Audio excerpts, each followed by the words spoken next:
Yeah, we begin. It begins. It begins. Welcome everyone. This is Latvian League Chef versus Crownclown. I'm joined by special guest today. Not even Leif. Leif's not here. Who have I got next to me? We have got the one and only MKA OCV Asker, Mad Cat the OVC. Asker. OVC. Basically, what he's trying to say is OVC Marvin Brown. Yeah, I've got OVC Marvin Brown in my house right now. Yes, indeed. We've just come from a pair play session, which has been very enjoyable. We did. Before we did this, we were waiting for some matches to load, and we thought, how are we going to spend our time? Are we going to learn? Are we going to learn how to be better players? No. Go into that rank match. Better trollers. Man, we leveled up quite nicely as well. Got from learn zero how rank. to do them lows. Learn how to do them lows. Oh boy, we got some lows. The hate mail, incoming hate mail. One match with pure lows, but it's beautiful, man. But yeah, these guys. Well, you know Chef. Yeah, I know. Everyone knows Chef now. He's everyone knows Chef. Everyone plays him. I mean, you've played him enough times, right? Yeah, I played him enough times. You know, like sometimes you can get into that Chef world and like you just can't get out. You don't know what he's thinking. That's the problem. Don't know how he's guessing right, but he just manages to hit you with stuff. He just throws up whatever he wants at a time. He's so flowchart based, but sometimes a flowchart will work. Yeah. You know, you can't always beat a flow. People, you know, have a thing where, you know, people really get into this whole. I don't know when it came about, but at some point in gaming over the past like 10 or 15 years, people have got into this thing where flowcharts just became like, oh no, you want to be a good player, right? Don't do flowcharts. No, you're a tick, right? No, you're doing flowcharts, you're shit. Nah, they work. No, flowcharts really flowcharts do work. Winners do flowcharts. Yeah, and it's because you can like mind game people easily with flowcharts. That's the thing. You don't have to worry too much. Like Chef would have just done like that move regardless of any other move what you're gonna do at the start of the round. He was just always gonna do that. That was the plan for round 2. that was the I like the idea of that he's got a little pocketbook, and in it just if you look at certain pages in the book, it'll be like after 16 matches on the round 2 you will always do a low. So you look at his book, like he's got this. I swear he thinks like that sometimes. So in his mind, like actually he's probably the most advanced thinker of our time, because what he's actually doing in his mind is he's thinking of like all the 6 or 7 matches in a row. Yeah. He's basically saying, when I get to match 8 of the 10. In the first round, I'm going to do down forward 3. But in the third match from now, on the third round, I'm going to do a jab. Down forward 1-1-1. He's got it all planned out. This is all planned. This is all planned out. There's nothing. Chef's not freestyling any of this. Yeah, he knows. Yeah, that was his plan to tag in safely for the raw tag. There. Block thing ways. In his little book, it said block down back 4. Don't punish it, but that's what his plan said. Yeah, I like it. But how about Crownclown, Khalil? Have you played him much? I haven't played him that much in Tag 2, but from what I've seen of him, he's gotten a little bit better, but he still like fails to do some stuff. Like he still does that thing, that wake up back 3+4 thing that everyone's told him a million times not to do. And he can play solid sometimes, but he has some really bad habits that he needs to get rid of. And someone like Chef, even though he does seem to do random stuff, he will pick up on your bad habits. Yeah, no, Chef's not stupid. He's not rubbish. He's been playing for ages. Yeah. I think what Khalil suffers from is that he plays the game, but you can tell he doesn't practice. Or maybe I'm wrong, but I would hope not. Because I can't honestly, I'm definitely in the school of thought that as a human being, if you put yourself in a position where you're kind of learning on your mistakes, you will improve no matter who you are. You will. Human beings are designed to do that, you know what I mean? Maybe he just doesn't play enough. I think he plays, but that's the problem, because when I started this game, I did the same thing. I used to play a lot. I never practiced. And it took me ages to get good and work out things because I never. That's the problem. Like I'd be playing, and I have to learn the way arcade players do. I sometimes play, and I know I should go practice mode and practice like solid stuff, like movement, throw breaking, just blocking moves in general, and I just think to myself, can't be bothered. Sometimes it's long. Like, I mean, I think you need for me personally, I need a motivator. Yeah. Like I mean, a good example is like if I know I've got an important match coming up. Yeah, that's it. That's if you're just doing it, for instance, if we're on, like if you're online and you get beat by someone, I'll be like, I'll check 1 or 2 moves out. Yeah. I won't be like in. I was watching a Fab video that Jay posted. He probably breaks down like every single thing that the character you can. And that's amazing. I mean, that's the kind of dedication I kind of wish I had. I mean, I'm getting better at it now, but it's definitely a mental mindset thing. Yeah, you got to know what you want, and and he knows what to do. Yeah, he does. And he goes for it. But that was unlucky with that punishment. I guess that could go for anyone. But yeah, that's the thing I don't think Khalil does at all. Because you can tell, for instance, like in this match, he doesn't punish a lot of things, and he does, and you know, he's like bad combos sometimes, bad movement. But like next time I see him, I don't think he'll have sorted those problems out. Yeah, he probably wouldn't. No. Now, I reckon if he played Chef like 100 times in a row, he'd sort it out that way. Sometimes, you know, like, I think you have to play like multiple people before like you fix a problem. You realise. Like you could play like I used to play like Shadow Force like multiple times in a row and just get destroyed. And it's not until you play someone else where you realise. Yeah, and then I played Shinjin, and then he destroyed me, and like I noticed like key similar things what I was doing, and I was getting like blown up for it badly, and I realised, oh, that's how rubbish I am. I'm still doing that, and then you just have to get to that stage and think, all right, I need to just become better. I need to play more solid. No, it's true. It's true. What the hell happened there? Oh my god! And then, but then there is a certain element of this game which just like has a random factor sometimes. The hitboxes and oh yeah, oh man, it's the hitboxes, man. I swear to whoever it is that made this game, I get so upset sometimes when you dodge something that I mean I've been playing this game over 10 years, no, just about 10 years, and I swear to God, like there's been moves that I've ingrained in my blood on how to move. Yeah, like get up kicks. Yeah, and then like, and now I'm getting hit by them, and I think to myself, yeah, no, I'm just kind of looking at the screen thinking, how did that work? What on earth? So they made the movement better, but by making the hitboxes worse though, which essentially just evened out the whole game anyway. We've made movement better, guys. You can move more, but you can't really because you get tracked by moves. If you press a button in between like the hitbox, then you just get sucked in and die. The suction cup vortex stuff. Oh, like, wow. Forward two. Up forward two. Chef special. And then he does like stuff like that. Like Chef was gonna do that move regardless. But CD2. Yes, but CD2. So Marvin, there's you went to UT, right? Yeah. You and a couple of guys went to UT. You can probably see where this story is going already. And anyone who knows where anyway, so let's talk about great Chef. Yeah, basically when we went to Ultimate. What's it called? Ultimate Tournament in France, Paris, Rome. Me, Keishan, Starscream, Shadow Force, quite a few of us went down there. I don't even remember what this guy's name is, but he was a French player, and I remember Shadow. Who was this French player using? What characters was this French player using? He used to be an Animane in T6, and I remember Shadow Force. Okay. Starscream and Shadow Force were talking to him in it, and they were like, "So who are you playing in this game now?" And then he was like, they were like, "Oh, are you playing Anna?" And he was like, "No, I play Boost. CD2, CD3, back 2, it's a wrap." And then like that sentence just became the motto of just Tekken in general, like life. You can just life. It's like one of those things, like the first time people find out, like the first time people that want to learn about military tactics read Sun Tzu, the book of the Art of War. And it's got like, if you read Sun Tzu, like it's got such basic, like a one sentence kind of thing. Yeah. You know, when to beat a large army, you just need a small one, or something really, but it's so meaningful but so small. And that sentence to me, like when I heard it, I was like, the way he just broke down the way this game works.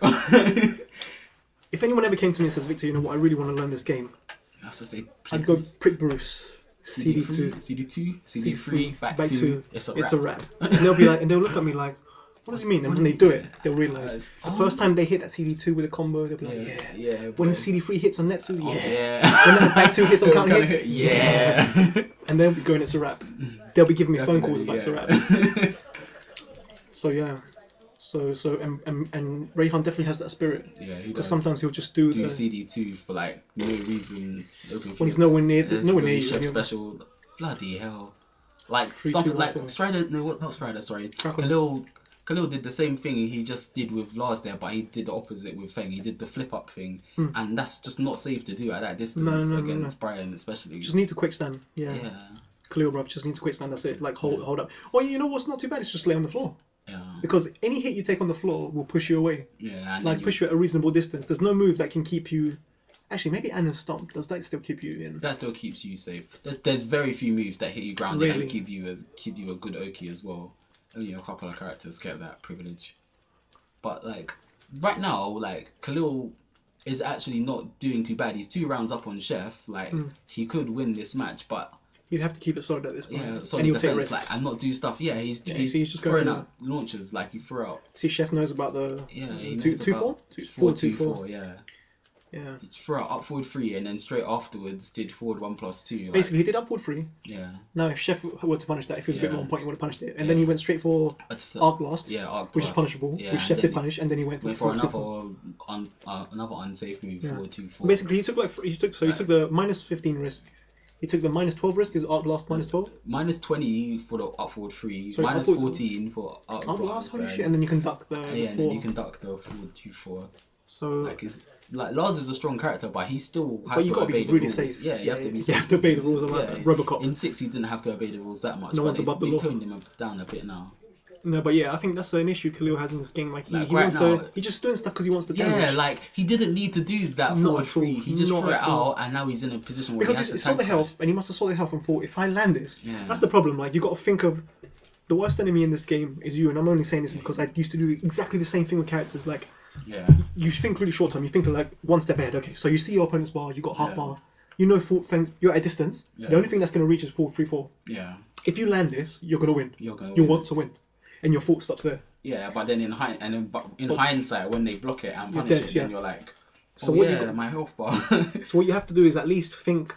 Even if it's, even just like try and teach yourself to think a bit more than just one step ahead. So if you think, okay, well, if I land this, I'm half barring it. But the bad thing is that I can get it blocked and killed. Yeah. And as soon as you think that far ahead, you think, okay, I'd rather not die for fishing. For fishing for a hit. Sometimes this game can reward that. It's rarely though. And if you're gonna fish, at least fish with something that isn't launch punishable though. Yeah, and once someone knows that you're just like gonna throw out like a launch like randomly, or the smart players, they'll just like turtle you out and then they'll just punish you, and that's something that Khalil should work on as well. I think like with punishment. Yeah, you can get a lot of damage on this game just from like hitting people when you press a button, and they whiff, and this is as Shadow also say, that's an anytime combo that Chef doing.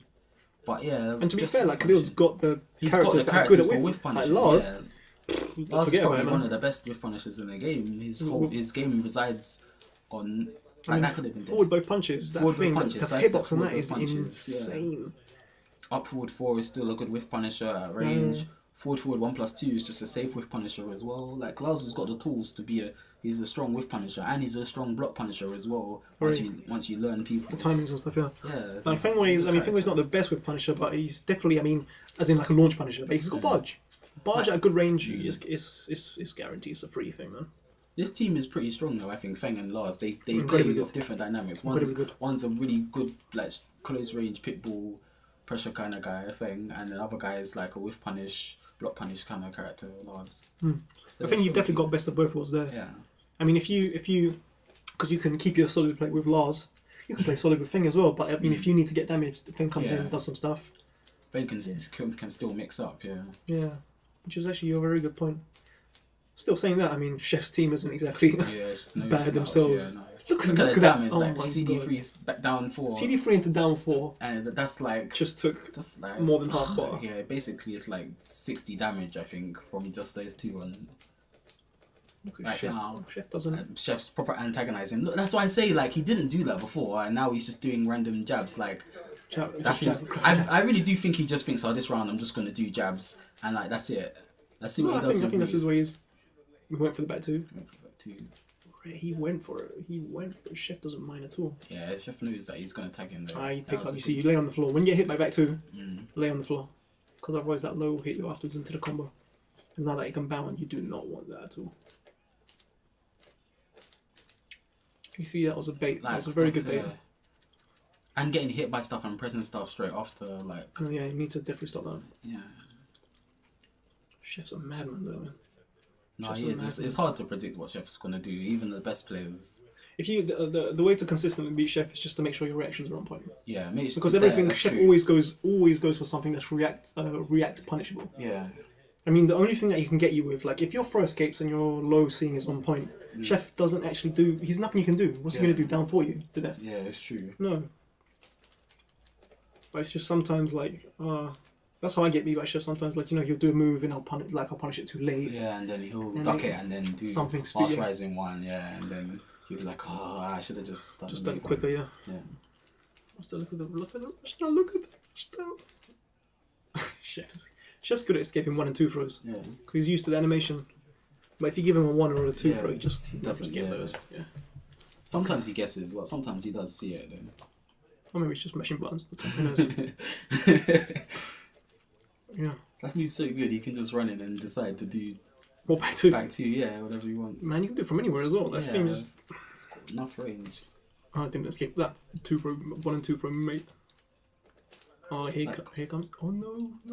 What's the thing? Dude, are you trying to? Khalil tried forward 3-4 again. I think part of this match, what I'm seeing here is Chef's kind of figuring out how Khalil's blocking as well. So he knows when to look at that. When to press buttons, when not to press buttons. When not to press buttons. Right. And Khalil does like that should have been around against like Dinosaur or like Starscream or someone who is more familiar with Brian. They would have ducked the swing back thing to the high. A forward neutral form. And got a full launch off of that. Yeah. But Khalil's just letting him get away with too much stuff. There's a lot of stuff that Chef's getting let in. But then Chef's letting Khalil get away with some stuff as well. Yeah, a lot of stuff actually, to be honest. I guess Chef's just the man. You can't punish everything. Yeah, you can't do everything every single time on reaction. You'd have to play this game forever. Some JDCR business where it's just constantly let people kill themselves. Is that kick punishable, by the way? That last spin mid kick that he done from the string. Brian's one. Yeah, the mid one is punishable. It's -12. Okay, most characters can't hit it because it's got some it pushes you back. Yeah. Yeah. Oh, it's just the anytime combo. Yeah, anytime combo should be dead now as well. Yeah. Anytime. I don't like how that's called the anytime, but it is an anytime. It really combo. is. It does work from loads of angles. Anytime from the side, from the back, from the front, against the wall, open play. So Khalil just did the same thing he does with Lars. He did down back 4 into up forward 3. or with Even's got the similar animations with Feng. Yeah. Oh gosh. Oh, he's going for it. You see, Khalil, I've just noticed something. I've only really watched this match for the first time now. Khalil doesn't poke. Yeah, he doesn't. He goes for the big moves. Yeah, big moves. Yeah, but that's it. No, he hasn't poked at all. When is he poked? Not really. He doesn't poke. He hasn't poked in the past. I've been watching since this match started.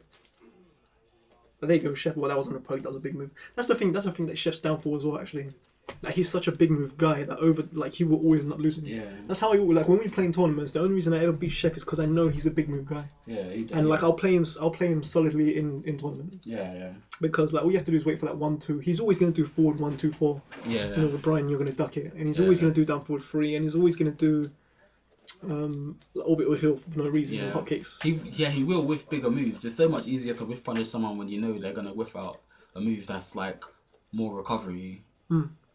Playing against Chef and playing against Dinosaur is completely two different things. Yeah. There's some moves that I know Dinosaur just never ever uses. So it doesn't even have to cross my mind. But with Chef, you have to think of the whole move list. Because he will just rinse out something for no reason. Yeah. The Chef's the only guy I know who come up to you and do the quick unblockable, even though it's punishable. Yeah, he'll just do it anyway. Yeah. He'll just do it, even if he knows you're blocking, he'll just do it. Not to kill you at the end of the round, just in the middle of the match. And then you jab him, and I think, why would the fuck would you do that? But then why not, I guess? It makes you think, If you think that this cycle is going to do something like that. That's what I've realised about this game. If you can put end of this match, we're coming for part 2.